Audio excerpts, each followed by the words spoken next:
So the idea is to make a terrace street with 28 houses, that's a house per person. Each house has a number and each house will have a little sound clip which is basically a short statement from each householder. We've just asked people to kind of make it like an open door, what they would like to say if somebody came into their house, and you know, we're trying to look at terrorism in its broadest sense and not on a sort of black or white basis. It's, you know, it's just to basically do with people who have a complete disregard for human life, and it's about humanity really, and about just existing alongside one another. One of the basic things we've been focusing on so far in these past 2 days is terrorists. We've been learning what we think a terrorist is, and that a terrorist can be anyone. It's hard to talk about terrorism though, because you don't realise how easy it is to be racist about someone without actually meaning it. The project started going back in January 2008, and we were introduced to the Prevent agenda, which had just been released by the government. The whole aim of the government was to teach young people about the persuasive narratives involved in extreme violence and groups that were promoting extreme violence around the country. I kind of like went from that initial reaction that all teachers have, which is like, oh, this is really controversial and it's really offensive. I kind of like sat down and thought about it from a teacher's perspective, and from a parent's perspective, and from an adult's perspective. And the conclusion that I drew was that, yes, we have a responsibility here to teach young people about how not to enter into acts of extreme violence, and that helped me to draw that conclusion of, as a responsibility, I've got no choice but to do it. Since I started on Monday, we were talking about terrorism and extremism and watching videos on people's opinions and ideas on it.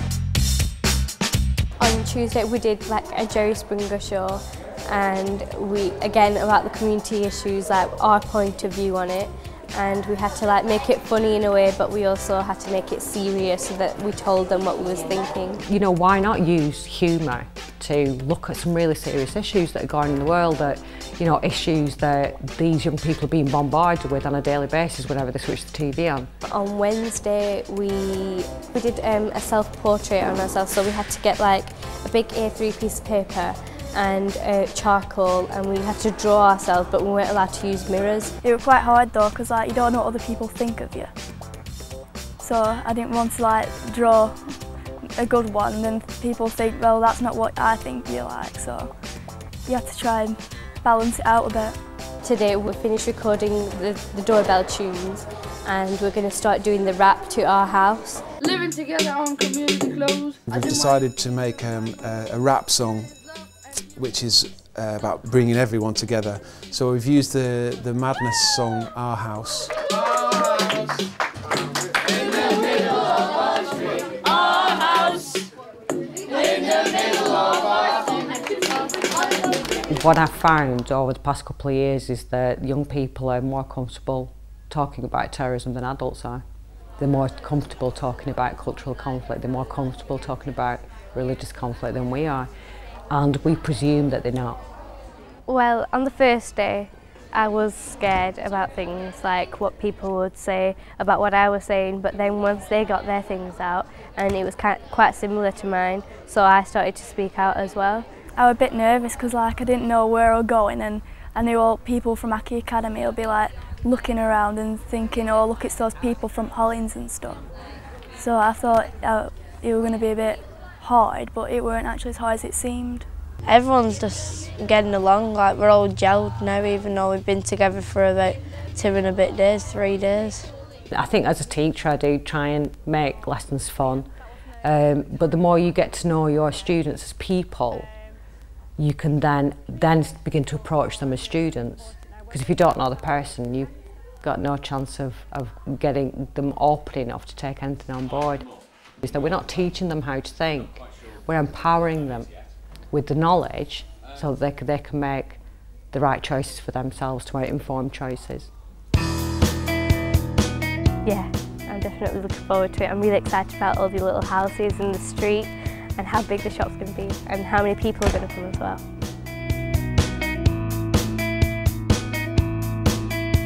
Originally what we were going to do is that people were going to pass the shop, be a bit curious, come in, have a conversation, have a look at the students' images and talk to the students.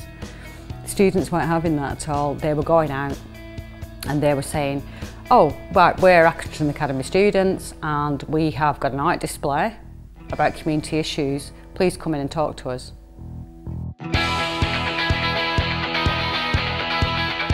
They don't realise that a week before, or 2 weeks before, or 3 weeks before, they would not have been going up to members of the public saying, come and talk to me. And I think that's the beauty of the workshops, because they are so intense for full days. You don't just have them for an hour or two, you've got them together and they kind of like become this little family.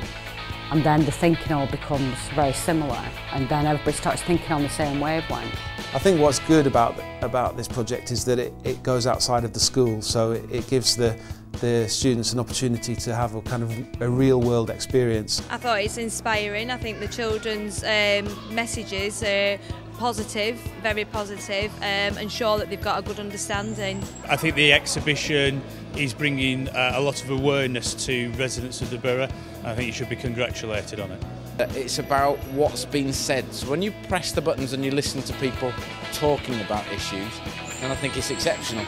And the fact that tonight we've only been open for an hour and we've already had 40 or 50 of the public in, again shows you how much people are willing to listen if you actually ask them the questions.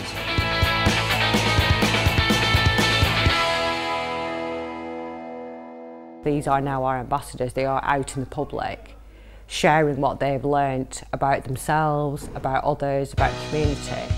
And from then on, we have these community ambassadors. This year we're training the Hollins students to become community ambassadors, and then the community ambassadors together will then go to another school, and it's kind of like teaching them about what being an ambassador is about, representing something really positive and something to share out there in the community. Yeah, I think the attitude has changed. I've learnt quite a bit. Doesn't matter what you look like or even like feel like, we're always going to be like humans. Everyone's the same, everyone's equal. So try and think about what you're going to say before you actually say it, because it can offend people quite badly.